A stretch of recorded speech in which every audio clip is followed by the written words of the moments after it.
आज सकाल 6टारू मो निद भांगला हठात मु शोईकी उठी आम झरका पटे देखला बेलू एपटे वर्षा पवन जोर होची आई पागरे दहीबरा पागले केमती लगे जे आ दहीबरा टे माड हम आज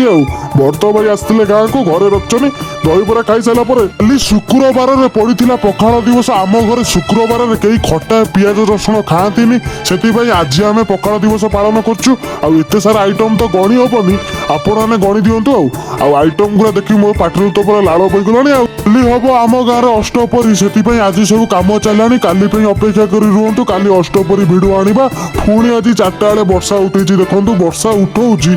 वर्षा पकनी वर्षा पकड़े चाष दरकार हम जी टी संध्या समय इच्छा है बरा चप खायापी से आम गाँ दुकान पलि आसली खाइबा खाई सारिकी पलि आसली आम अष्टपरी पाखक कहीं ये सब सजाजी कम सैले काली पुणी नाम कीर्तन आरंभ हो कहीं डेरी कर सजाजी कम आरंभ करदे आपण मैंने काली अपेक्षा करूँ काली भिडियो आसो अष्टपरी।